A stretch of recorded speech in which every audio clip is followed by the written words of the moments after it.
Kamega. All right, time for us to get into the dailies. And with me already in studio, we have Omulo Jr., Director Political Affairs, ANC, and somebody mwenye kona chompia, no longer just youth and political affairs analyst, Joseph Chege. Now you're the social secretary. Yeah, Secretary Social Services. Secretary Social Services, PNU, Party of National Unity. Yeah. We'll get used to the title soon enough. Somebody else who has a new title is based on something he shared off of Facebook, is Advice Mundalo, but he'll tell us what he was doing in Mombasa and what that was about, but it had something to do with the youth. We also expect at any moment Nuruddin Hagai, advocate of the High Court. And I borrowed from Taifa Leo this week to coin the title of our poster, which I'll pull up shortly. A cabinet, is it a cabinet of Mawaziri Mambumbumbu? Mambumbu. I had to Google that one. Mambumbumbu is the question. Is it time that the loyalists make way for the technocrats, given sentiments that were shared by President William Ruto when at the performance, what was it? Remind me, guys. The signing of the contract. Performance contract signing event held at State House this week, and it was surprising that he admitted actually several scenes were aired out publicly, including lateness, foreign trips. The Deputy President spoke about that. He said, you know, why is it necessary that we have this circular? If you want to travel within the country and tell Kenyans what we are doing for them. This is the Deputy President I'm speaking of now, and he also called out the CSs saying and PSs saying they don't honor media invites. So how are Kenyans supposed to know what the government is doing? And more shockingly, when the President took to the podium, he called them out for not knowing as much as he does on the projects within their dockets. I see you nodding, guys. So you watched? Yeah, sure. All right. I'll get into why you are surprised as me in a short while. But first, Tanzania Daily Nation. The month of double pain, and this was our top story this morning, or tonight, as I read out. Clearly, I'm still loading, but some Kenyans are suspicious that we are implementing revenue measures without any intention to deliver any public services at all. And this is President William Ruto quoted on the front page. The headline is the month of double pain. Kenya Revenue Authority updates systems to reflect taxes backdated to July the 1st. 1.5% housing levy, that is on the gross salary, and employers to match the contribution. 32.5% pay as you earn. New pay rate for those earning above 500,000, backdated to July 1st. Wait, Omulo, wokwapo, 32.5%. I'm here to Okay, I won't put you on this one. 35% pay as you earn you're here. 35% pay as you earn rate for those pocketing over 800,000, backdated to July 1st. 3% turnover tax, tripled for businesses earning 1 million to 25 million shillings annually. Is that a tube of toothpaste?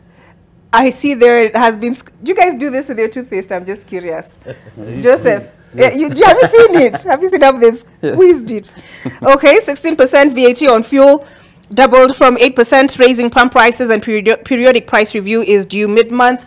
5% digital content revenue taxed, 5% for residents. Call, data, SMS, home fiber charges, and mobile money services to go up on revised excise duty rates. School fees for third term due month-end, and university students to pay more under new funding model. Okay, under that, Kenyans will have to dig deeper into their pockets this August as the taxman moves to recover new taxes not deducted in July because of a court order that has since been lifted. The expected double taxation will coincide with the third term's school fees due month end, adding a further strain on incomes for households already struggling with the rising cost of living. Okay, at the very top here of the Daily Nation, tukikaza mshipi, Raila team demands crisis talks begin on Monday. Leader of the Azimio delegation, Kalonzo Musyoka, says time is of the essence and the mediation must be concluded by end of the month. The opposition also declares the government cannot unilaterally dictate the agenda of the negotiations that led to the suspension of mass action. Perks 45,000 village elders set for plum allowance. Interior Cabinet Secretary Kithure Kindiki tells MPs who want elders paid 7,000 shillings monthly that for starters the state will pay them an allowance as a clear compensation structure is worked out. Blue Economy 1 billion shilling fund to uplift women in 11 fishing and mining counties. Beneficiaries are at the coast and Lake Victoria regions. And finally, an image of a man who's no stranger. This is the UON Vice Chancellor, Professor Stephen Kiama. And this, on page 8, we have the intrigues behind his 6-month sabbatical as Professor Julius Ogengo, named acting VC by the University of Nairobi's Council. That's the front page of the Daily Nation. Let's now take a look at the front page of Taifa Leo. And today, this morning, they tell us Wakenya sasa kukamuliwa. I think that just some things which come out better in Kiswahili. Don't you think, Omulo? Yes. And they've listed the same things we've looked at on the front page of the Daily Nation. The very top here, usalama wa kahawa atafutwa. This is Gathoni, I believe. Yes.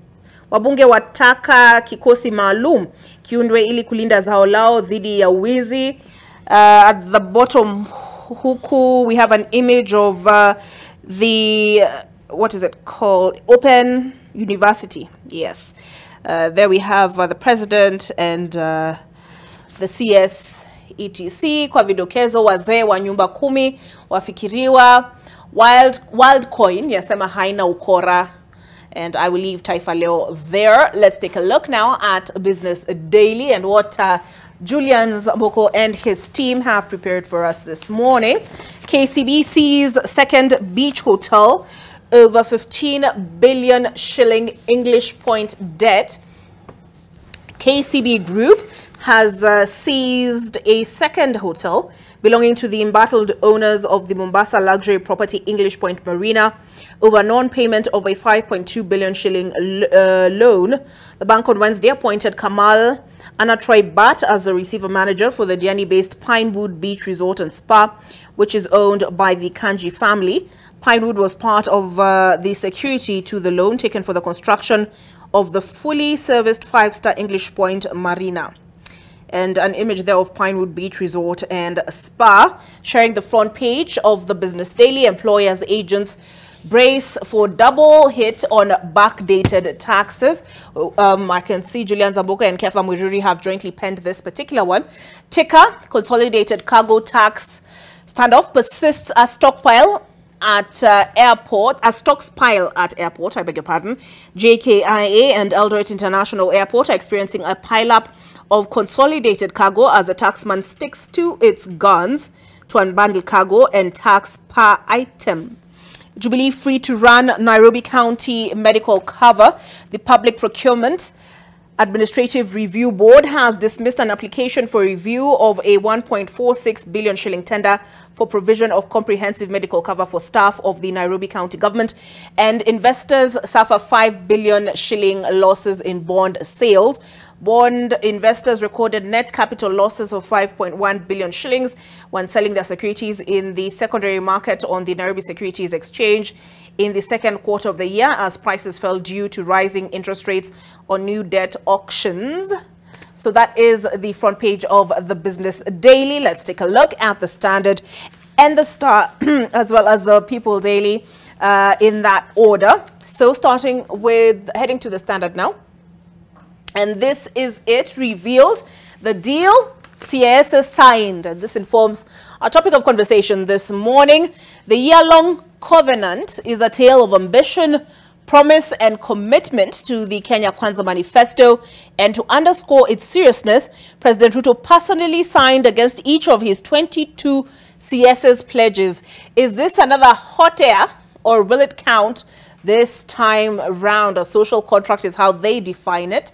And this is the president quoted here as saying, I shall deal with cases of negligence, misappropriation, embezzlement, theft, and other misconduct relating to public resources summarily and decisively. Some of the key ministries, education, timely release of capitation, improve transition and school enrollment, provide capitation within 7 days of exchequer release. Treasury CS Ndongo, tame inflation, grow revenue, maintain inflation rate at 5%, reduce fiscal deficit from 5.8 to 4.4%, and raise revenue to 2.9 trillion shillings.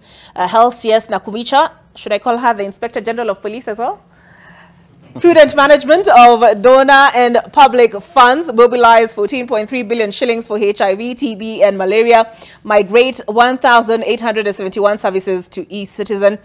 Transport CS Murkomen, absorb allotted budget, manage pending bills, spend 7.6 billion shillings worth of funds in ongoing projects and new allocations. And finally, Energy CS Chirchir, utilize approved estimates, expand infrastructure, construct 824 kilometers crude oil pipeline, 150 biogas units, 300 clean cooking gas facilities in learning centers. The president on one side here.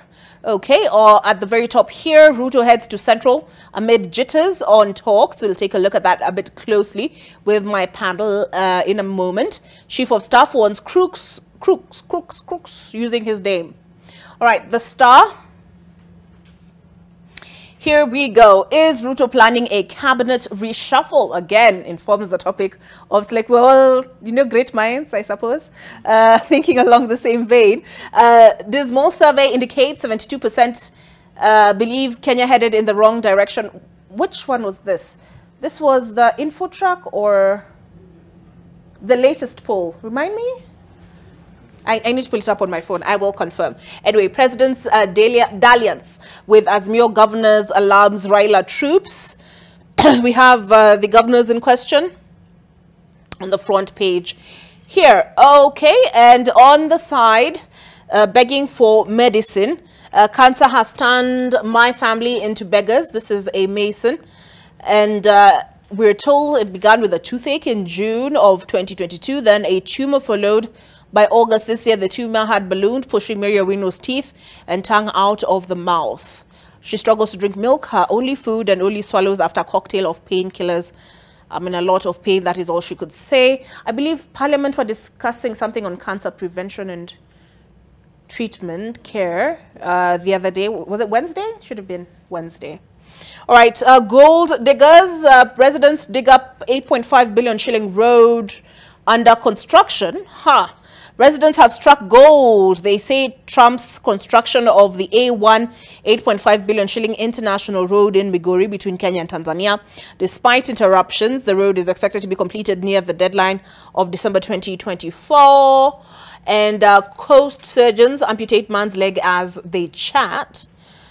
Okay, imagine this. You lie on the operating table with a green sheet blocking your view from your left leg. The surgeon moves a scalpel to cut off the leg below the knee as we both discuss football or the rising price of sugar.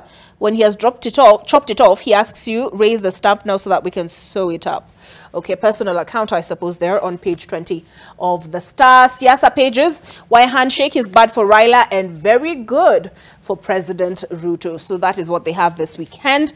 Yeah, they also, the front page of the Siasa pages also asks, is Ruto planning a cabinet reshuffle? As I scroll to that, let's take a look at the People Daily.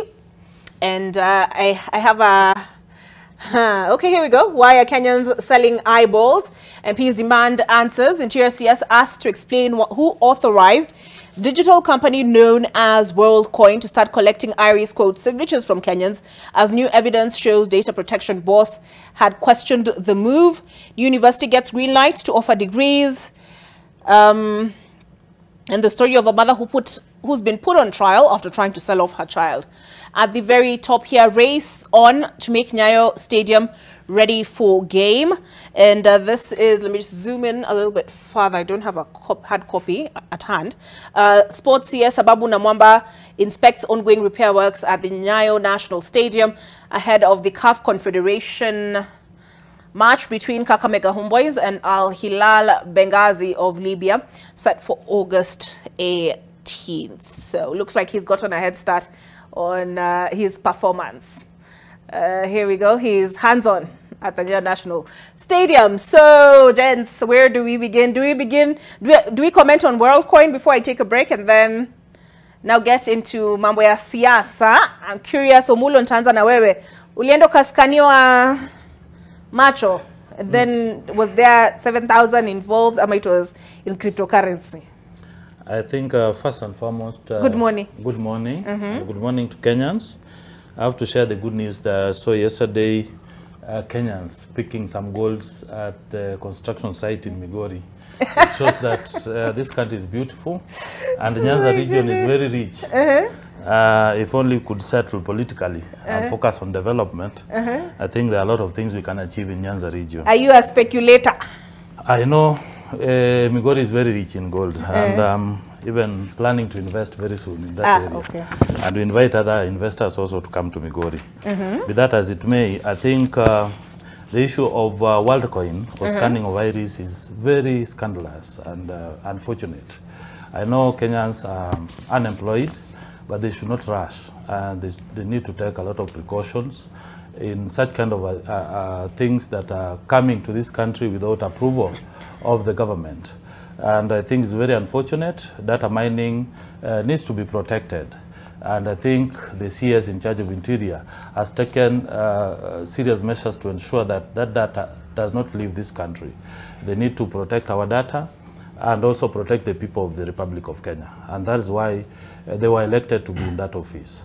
So we would want to take Kenyans to take precautions, not to be swayed or even lured to undertake certain things that are not meant for them. Okay. Yes. What I want to know, and by the way, we are honored. We have been graced by the new Secretary General of the Inter-Parties African Union Youth Forum. Karibu sana, Bwana Secretary General. Vice Mundalo. He'll take his seat in a moment. But first, Joseph, right? Yes. What I want to know, right? Si ati walikuwa na feature. Yeah. Watu walikuwa wamepanga line vizuri. Nowhere but Kenyatta International Convention Center. Maofisi ya wabunge iko hapo, government conferences zinafanyikanga hapo. It is government precincts tuseme. It's their property. So who approved for them to now come back and tell us, I beg, let's relook at this thing. Okay, thank you, Olive, for having me on the show this morning. As you have said, my title has changed. Oh, yes. I used to come here as a youth policy analyst, but the God of Jacob and Abraham intervened and heard my cry that I was appointed Secretary of Social Services by former, congratulations. Yes, by former minister and the leader of Party of National Unity, CS Munya. So I want to thank him so much and the PNU fraternity for honoring me with such a docket. To say the least, Olive, I want to say that Kenyans right now, they are hard-pressed with issues. Anywhere they can have a coin, they will run there. They will rush there. Even if they were going to be removed their kidneys, you could have seen people rushing there to be removed their kidneys. People want to survive, anything to do with the money. So it's on the part of the government to make sure that they have put good measures. People who have intelligence, people who have know-how in technology, because the times we are going are the times of technology. Things will be changing. You can even be scanned with your phone, the one we are going. We'll have an app whereby a person will be scanning through their phone, maybe and getting that money. So we want people who are able in that ministry and in the government, who can be able to lead Kenya wisely. Not a time that like people have been scanned, their eyeballs and so on, and then that's the time we're having conflicting statements from the government. It's so unfortunate, and it shows that how our government is not serious when it's come to the privacy of our citizens. All right. Hiyo part ya conflicting statements shikilia hapo, because tunarudi na, is it a cabinet of mawaziri? Mambumbu. Nurdin Hagai, good morning. Good morning, how are you? Good to have you on set this morning. Thank you for having me. It seems titles change, so probably mine will change as well. That's the second We're waiting for you to update. We are Update me. Update. Even the picture, I'll pull up, the poster has been updated. Any advice? Nurdin, I'm still coming back to that question of how were these guys allowed to operate for so long before questions arose? You see, it tells you how things are done in Kenya, which is upside down. And whatever we saw, what has been happening the past couple of days is majorly exploitation. I had the CSA voluntarily. That is inducement, if you ask me. Because you see, the question you ask yourself... Yes, actually. Yes. I Googled inducement when I was doing the news on Wednesday. Yes. So I saw the statement from this Communication Authority Data of Kenya and from the Office of the Data Protection Commissioner. And they said this exchange, your data for monetary reward is... What is inducement? You see, it's more or less like someone is needs something from you. And so it's like, let me give you a good example that people can understand. Remember when members of County Assembly wanted to pass the BBI, they were promised cars. And so that's how it passed, car grants. So someone here is promising you 7,000 so that he gets whatever he wants from you. But now the question is, do you know what he's going to do with your data? That is a problem. Okay, but then isn't it a case of willing... It's not, it can't willing be. buyer, willing seller? It can't be because what happens to the data? Because you see, it lands in private hands, all right? And nobody is telling us what they're going to do with that data, for example. And the question is, if they give you 7,000, what are they gaining? Because at the end of the day, you have to be honest with one another. That data is going to be sold. They are not collecting data to just go and keep it. You see, that is the new oil. So whoever is collecting the data is going to sell the data. And are you okay with that? You see, like you rightfully said, most people are living in very harsh conditions. And so some would do anything to get money. And so that is where the government comes in. To prevent things like exploitation, like what we are seeing. And so we see them acting too late. You know, some would say better late than never. But if you ask me, that's knee-jerk. That's a knee-jerk reaction. And the confusion you just talked about, I don't want to go into, as you said, we'll go into it. It tells you how things have been run. And I guess that's why they were ready for a riot act. But sadly, we should manage our data better, because if you ask me, data out there without being protected, and that's why we have an act for that. If you don't protect data, then it's open to being misused out there. All right. Do share your thoughts. I've now uploaded my X, previously Twitter, the artist previously known as Twitter. Share your thoughts on WorldCoin, as well as what we're discussing this morning. And that is, Joshua Obare has already commented, and he's saying, a cabinet of Mbumbumbu, a cabinet of Mawaziri Mbumbumbu, will that be tomorrow's Daily Nation headline? No, evidently it was not, but it was the headline a couple of days ago on Taifa Leo. I'll pull it up, Joshua, for you so that you can take a look at that. But here we go this morning, a cabinet of question mark, Mawaziri Mbumbumbu, and my translation said essentially clueless, right? Is my understanding correct, gentlemen? Yeah? All right. Time for loyalists to make way for technocrats is the question. Advice Mundalo in studio, National Youth Chair, Jubilee, newly elected Secretary General, Inter-Parties Youth Forum, Nudin, Nudin Hagai, Advocate of the High Court, Omulo Jr., Director, Political Affairs, ANC, Joseph Chege, Secretary, Social Services, Party of National Unity. I'm looking at the clock. Let's take a break. Advice will come back with you on WorldCoin. And also, before